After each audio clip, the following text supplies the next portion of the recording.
We're introducing SABC Plus, which is really for everyone, everywhere, and always. Ijelo le-SABC libambisene nenkampani yakwa-Hisense lisungule iqonga likamabonakude we-internet elibizwa i-SABC Plus. If there's someone who's complained or wrote a letter to say, I don't want this business anymore, they can revoke your business. Amakhulukhulu abanini bendawo ZENTSELO bamatshele kwindlu yowiso-mthetho yaseNtshona Koloni eKapa begunyazisa ukuba kwenziwe inguqu kwimigaqo yoshishino lotywala. Imodi ye-court ye-training ye-team it's a very considerable for i-efforts zethu. Siyazinikela wonke umuntu sacrifice yonke into. Iqela le-basketball eNelson Mandela University libila lisoma lilungiselela itumente i-Varsity Cup nalapho liza kukhuphisana nezinye i-university kule nyanga izayo. Botani Mzonsundu kwindawo ngendawo enikuzo siza kuni thina sise-Auckland Park eGauteng sithi yamkelani uvimba wethu emini nje. Ijelo le-SABC libambisene nenkampani yakwa-Hisense lisungule iqonga layo lenkonzo ye-internet elibizwa i-SABC Plus. SABC Plus liqonga losasazo ngenkqubo ye-internet okanye i-streaming service ngolwasemzini eliza kubonelela okona kungcono kwiinkqubo zeliqumrhu losasazo kuquka izikhululo zikanomathotholo ezili-19, izikhululo ezintathu zikamabonakude SABC 1, 2 no-3 kunye nesikhululo semidlalo i-SABC Sports ngokunjalo neseenkqubo ndaba ezidlala ubusuku nemini SABC News. Losasazo ngenkqubo ye-internet okanye i-streaming service ngolwasemzini le-SABC liqalile ngokusesikweni ukusebenza ngentsimbi yesithandathu ngalentsasa. Le app iza kuquka iinkqubo zalapha ekhaya nezamazwe ngamazwe ukunabisa kuxanduva lweliqumrhu lokufundisa nokonwabisa abemibeli naphina apho bakhoyo nangaliphina ixesha befuna. Umakhonya weliqumrhu umnumzana uMadoda Mxakwe uthi SABC Plus luphawu lwalamaxesha obuchwepheshe kweliqumrhu losasazo loluntu. We're introducing SABC Plus, which is really for everyone, everywhere, and always. Today, we move to deliver our content in a variety of platforms across multiple platforms to reach our targeted audiences. Lokamxakwe uthi ukholelwa kwelokuba le app ye-SABC Plus iza kuqinisana ngakumbi inkqubo zelijelo zekananjalo izise uzinzo lwezimali. We do believe that this strategic move will further strengthen the existence of the SABC beyond the 86 years. And I think at the heart of it is to ensure that it becomes a financially sustainable, digitized broadcaster that is committed to its public mandate. Ukanti abakwa-Hisense bathi baziva benelunda ngokuba inxalenye eliphulo. Hisense is proud to partner with the South African Broadcasting Corporation, SABC, to bring another innovation to experience to the public to experience an even more thrilling tournament. In partnership with SABC, Hisense is proud to announce that SABC Plus APP will be available through the Hisense Vita Smart TV platform and for mobile devices, just in time for the FIFA World Cup Qatar 2022. Le app isungulwe ngexesha elihle ke nalapho indebe yehlabathi yebhola ekhatywayo iza kuqala kule cawa kwelaseQatar. Amapolisa aseMpuma Koloni aphanda isiganeko sokubulawa kwamalungu osapho asixhenxe nabulewe ngokungenalusini kwilali yakuthantseka eMthatha. Amapolisa aseBhitya yabizwa kwindawo yeqhwayelo nalapho afumenela amalungu osapho edutyulwe entloko. Ngokwengxelo olusapho belungungelene apha kulomzi lisenza amalungiselelo omngcwabo welinye ilungu elidutyulwe lasweleka kule veki iphelileyo. Kusenjalo abaziboneleyo ngethuba kusehle sisiganeko bathi kumbonzeleke amadoda kulomzi nalapha ye afuna ngenkani imali kamasingcwabane nebinikezelwe ngaphambili ngumbutho. Ndatheli yethu Nkululeko Nyembezi kunye nosokhamera wethu uLwandile Mbulali basenzele le ngxelo belapho kuthantseke eMthatha. Osikakhulu sikumandla waziwa ngokuba kukuthantseka nekuyilali apha engaphansi kwepolice station aziwa ngokuba ibhiki umandla kwazi kakhulu ngezendlo apho kubulawa khona abantu ngenxa mhlawumbe ungavisisani kakuhle kwizinto zemfuyo njalo njalo. Namhlanje kulomzi kusekubuliwa abantu abasixhenxe nalapho ngena abantu abangaziwayo bavulela imbumbulu kwasuka abantu abasixhenxe bonke. Kodwa namhlanje silapha ke sizova mhlawumbe kutata ukuba ngakube kwenzeke intoni na ngoqinisekileyo tata wami njengesithetho sapho nikhathazekile kakhulu into ehlile ekhaya. Ewe mhlobo sami sikhathazeke kakhulu ngoba besalungiselela isingcwabo salo mama walapha wafika ke ngoku abantu badubula abantu basixhenxe. Lo nto yasihlupha saso samisa yonke into. Yiyo ke ngoku le nto silimaza sifuna noncedo ngoba sixakiwe sibadala asinokwazi thina umelana nempi. Kuthiwa intoni ingxaki xa nisiva mhlawumbe? Ingxaki andikayazi namhlanje ba intoni. Siyayazi mhlawumbe abantu bayazi phangaphandle baqhelekile ukuba kube khona ukubulawa kwabantu ngenxa yemfuyo. Mhlawumbe ikhona ibikavakala ngalonto. Hayi ke imfuyo ke iyathathwa ke yona. Mhlawumbe yiyo asiyazi kodwa ke ngoku siqhubele into bangene ezindlini ngoku. Asiyazi ke kuthiwa bafuna imali apha. Siyeva ukuba belungiselela nomncwabo. Besilungiselela nomncwabo. Lo sesibona mama umeke ngoku umncwabo lo. Siqale siqwalasele lento yabantu bangaka ababhubhileyo.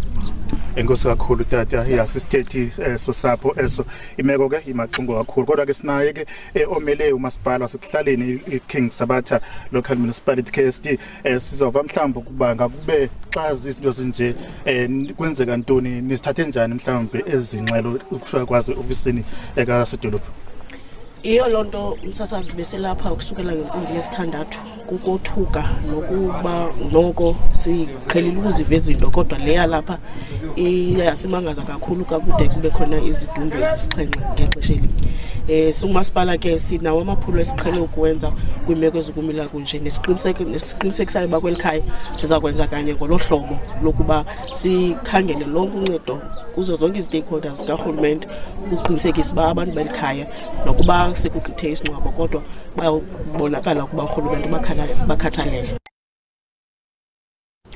Amakhulukhulu abanini bendawo ZENTSELO bamatshele kwindlu yowiso-mthetho yaseNtshona Koloni eKapa bekunyazisa ukuba kwenziwe inguqu kwimigaqo yoshishino lotywala. Batyhola ngokuba le migaqo iyacalucalula kwaye inefuthe elibi kumashishini amancinci. Baphume ngobuninzi abanini bendawo ZENTSELO lamalungu ombutho oshishino lotywala kweliphondo laseNtshona Koloni bathi badikwe yeyokosa imithetho namaxesha okushishina anefuthe elibi kushishino lwabo. Bathi le mithetho yabathintela ekubeni baqhube ushishino lwabo kwiindawo abahlala kuzo ngelixa amashishino otywala amakhulu engene kwezingingqi kwaye asebenza ngaphandle kokuphazamiseka. What it means is that there's no longer automatic renewal of your license. If there's someone who's complained or wrote a letter to say, I don't want this business anymore, they can revoke your business. And you must remember, you talk about a business maybe that has been in existence for the last 10 years, which has invested 5-10 million to get it up. And these businesses are employing numbers of people. Bathi umthetho ngendlela omengawo unefuthe elibi kuqoqosho ingakumbi ezilokishini. In order to get a liquor license in the Western Cape, in terms of section 36B, it says you must have correct zoning. And that's what they use for anyone not to get license. If that means if you are not in a business zone, you will never get a license. Abasemagunyeni kweliphondo bathi bakwinkqubo yokuzisa inguqu kwimithetho ukuze kukhule uqoqosho. We are in the process of making amendments to the Liquor Act, and we are wanting to engage liquor traders. We are wanting to engage formal businesses because we believe in growing the economy, but also looking at public interest. Kodwa basemagunyeni bamile kwelokuba ukhuseleko loluntu lubekwa phambili kunoshishino. Or if there's non-compliance, such outlets will not be automatically receiving their renewal license. Abasomashishini banike urhulumente wephondo iveki ukuba phendule kwezi zikhalazo. Bakwagrogrise ukuvala amashishini akhuphisana nawabo ukuba izikhalazo zabo azithathelwa ngqalelo. Wayesakubanga umkhuseli woluntu advocate Limadonsela uthi sizathu sokuba elilizwe lizibone likule meko likuyo ngokuphathelene nokungalingani kukuba umthetho wokulingana owawuphakanyiswe liqala lomzabalazo elingasekhoyo udala uma zange uphunyezwe ngokufanelekileyo. Madonsela besenza intetho yesifundo ye-13 ngobomi beliqala lomzabalazo kumsitho obusendlekweni icandelo lezifundo zomthetho eYunivesithi yaseNtshona Koloni. Udala Oma wamisela inkampani yakhe yezomthetho ngeminyaka yo-1960. Waze walelinye lamagqwetha ambalwa ayizimisela ukulwela abo babebanjelwe ezepolitiki. Ngethuba kungena inkululeko ngomnyaka ka-1994, waye wangumphathiswa wezobulungisa. Yaye ukhunjulwa ngenguqu awaza nayo kwezomthetho nezobulungisa. Dala Oma did not look at America, UK, and all of those democracies that are very much focused on business and capitalism driving society. He looked at societies that had similar constitutional aspirations as us. And those were Sweden, Denmark, and even Germany. Those were the places we went to. The planning unit was funded by the Danes, and we were trained by a real army general on strategic planning. Umadonsela uthi kuze kulandelwe kumzila ka-OMAR kufuneka abantu bagxile ekuzixabiseni, obulungisa noma kulingwane. Thule Joka kwindaba ze-SABC eKapa. Kwalapha ezindabeni inkokheli yeqela lezopolitiko iBuild One South Africa UMAIMANE usungule iqela lakhe eMpuma Koloni.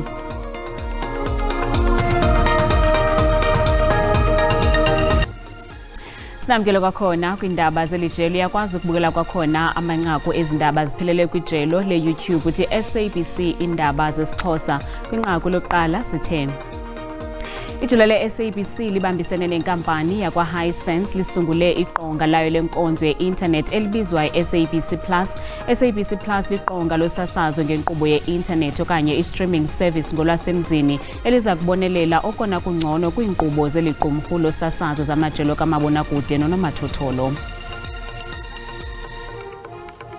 Kanti abantu bayiqhwabela izandla i-SABC nge-app entsha kwikhasi lethu le-WhatsApp.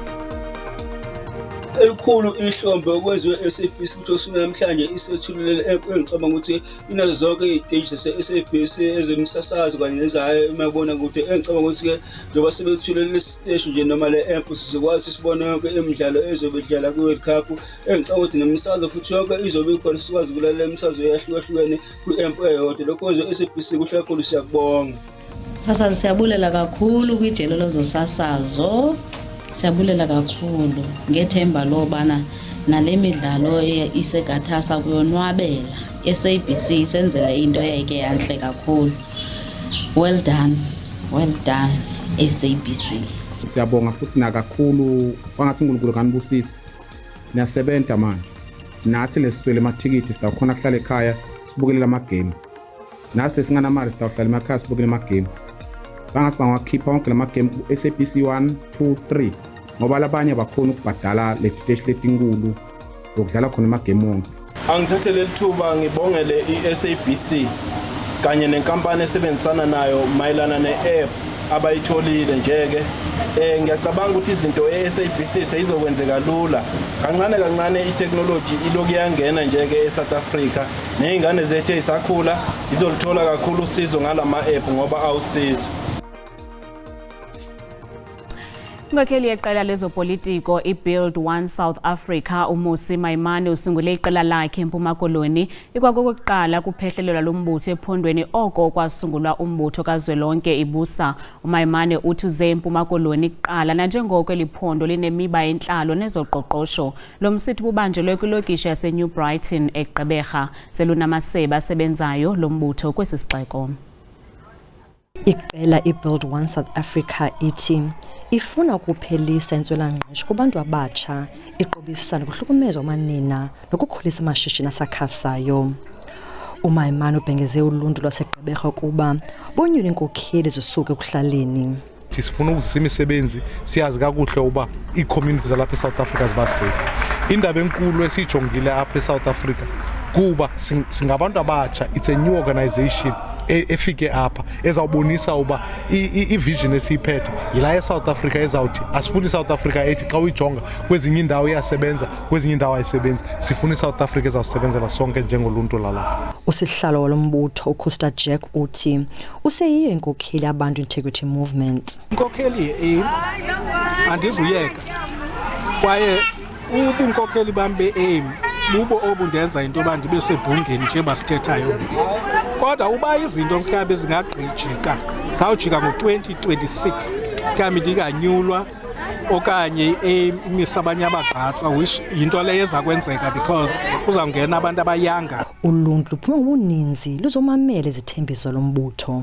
Ivu pha phakathi kwethu uhamba nathi kwezazindlu upha kulaa ndawo kuyo and akakho only pha qha upha ngamavolontiya upha ngezitractor zakhe upha ngento yonke simfuna bephanga. Ibhosa izawumenza umahluko omkhulu kuba zininzi izinto abazenzayo ngoku bengekabisela ulawulweni. Banayo isikolo abasenzayo nenkxaso kwi-unemployed graduates. UMAIMANE uthi uzowusa lombutho kwamanye amaphondo. Ndingulerato Fekisi kwiindaba ze-SABC eGqeberha. Koko masicaphula amaqabantshintshi ezithe zaqaqamba kwihlabathi. In order to make America great and glorious again, I am tonight announcing my candidacy for President of the United States. Donald Trump uphethelele ngokusesikweni iphulo lokuziqatsela ukuba ngumongameli waseMelika kwakhona. Le ndedeba ikuvakalise oku kwipomakazi layo lomzi eMar-a-Lago ePalm Beach. Konzakela amakrwala saqeqeshelwa kwinkonzo yesipolisa xa imoto imbonzeleka kuwo besazilolonga kumgwaqo waseCalifornia. Recruits from Academy Class 464 were running on a training run in the vicinity of Whittier next to the Academy, which is unincorporated Whittier. And they were running in formation heading northbound on Mills Road north of Telegraph when a vehicle that was traveling southbound on Mills veered into the northbound lanes and struck the formation. Kunqutywa amakrwala alishumi ziyabalekiselwa isibhedlela. I don't care about the inevitable. It was already written from day one what was going to happen. It doesn't make me lose any sleep about that. I know I'm okay. Indoda efunyaniswe inetyala lokugwinta abantu abathandathu konzakala uninzi ngelixa ityhala imoto kumngcelele wesiyunguma seKrisimesi kude kufuphi neMalwakhi kunyaka uphelileyo. Ijaji imgwebe iminyaka eliwaka nalapho engazukuyinikwa ingqawule nokuba sekutheni na. Xa siqwela ingqokoqo xa kusithiwa uzintyilisela kumdiliya umfaxangiweyo kuthetha ukuba ulala uphinde uvukele ebhekileni yotywala. Kodwa eJapan baqubha kubhelu lomsele ngelokuzonwabisa. Uthi ndiziva kamnandi, ndipholile, ndiziva ndikhethekile, ndidla ubomi. Ukonyuka kwexabiso lotywala kubanqandi kolulonwabo. Eli dili likhethelwe abangenaxhala ngokungena nzulu ezipokothweni. Qonqololo.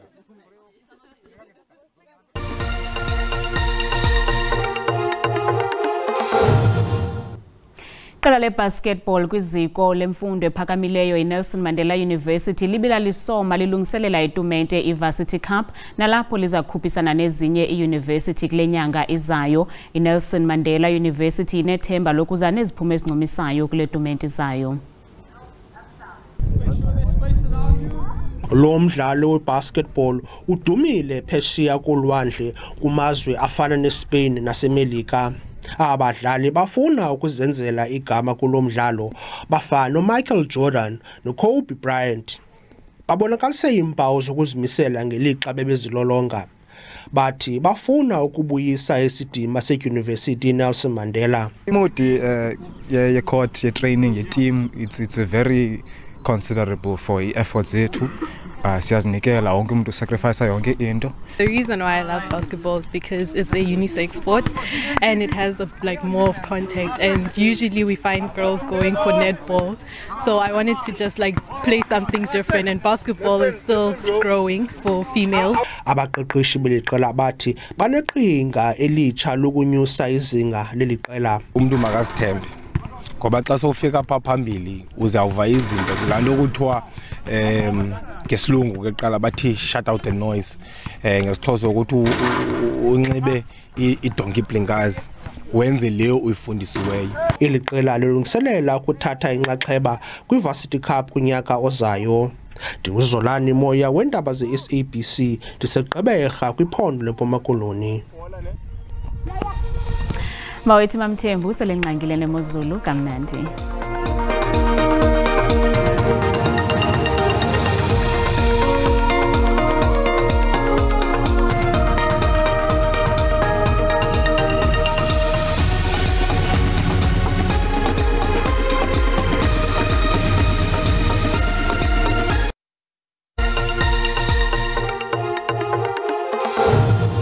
Babekazibike phaya kumadikela ngomqulo wendaba ndiyabulisa kwembukela ekhaya ndikwamkela kaloku aphethe sikeni yethu yemozulu namsi ke eyakutshanje kokuqala masijonge la ngxelo yethu ke yemvula nomoya namhlanje noko kusibekele impela pha namhlanje kwingingqi zonke ezikwimpuma yeloMzantsi Afrika ngamandla wena uba upha kula mmandla welaphondo lakwaZulu Natal ayimanga ngephofu la mimoya ngesandla siqatha kakhulu phakathi koGqeberha pha neMonti nalamathuba emvula ke phofu asamile futhi ku-60% ngayo nje lemva kwemini namhlanje qhubeke imbiko lam ndlemeko futhi naphaya ngomso kwakhona kusathanda ukusebekela kakhulu kulo lonke nje elaphondo laphaya kwaZulu Natal ngo-30% nokho amathutyana afika anciphe phaya ePort St John's emthatha kodwa bengamandla phaya koLesotho nendawo eziphakamileyo kwakhona phaya kweliyala seFreystata naso ke mbukeli wam esanamhlanje kisilumkiso sendudumo ezimandla kakhulu phaya koNorthwest namantla seFree State ngokunjalo ke naphaya kwelaphondo laphaya eMpumalanga lemeko kuyaqhuba ngomso futhi zabikiwe ezandudumo kuwo amandla asephondweni laseFree State nemilulo yamandla kakhulu phaya koUppington naphaya eNorthwest namhlanje qhube kwakhona leyo meko futhi nasekuhambeni kwethuba phaya ngomso koUppington namantla ephondweni leMpuma Koloni wona ke maqondo wethu obushushu aphezulu namhlanje ngayo kaloku lemva kwemini yethu nokuxaka ligqasa upopo kakhulu phaya koUppington ngo-36 thanda usibekela kakhulu kwindawo ezininzi eziphaya eFree State njengo-32 osemhle kakhulu ethanda ukufudumala futhi eBloemfontein eBethlehem anciphela amaqondo efikela ke ku-28 kumnandi namhlanje eJohannesburg phaya ngo-29 kanti kutshise impela phaya ePretoria ngaye kaloku la-32 efana ke phofu naphaya koLiphalale ngo-34 ngokunjalo naphaya ePolokwane ngo-30 Musina phaya eLimpopo ngo-34 uyafana ke futhi naphaya koPhalaborwa ngokuhlwa nje amaqondo wethu aphansi Mahikeng phaya eNorthwest ku-21 Uppington futhi ku-15 kanti kupholeka mandi kodwa phaya koFredendal ngo-12 bebubanda ke noko phaya ngesibhozo eCalvinia ngokuhlwa namhlanje le meko ke mbukelo wampha ngomso Kimberley ngo-34 kanti phaya eCalvinia ngo-25 Sutherland 22 busekapa wona neziphaluka ngo-22 eWorcester kokugqibela ngo-28 kanti naphaya ke eGeorge lishumi nje nesithoba mna ndikuthanda kangaka xesele myoli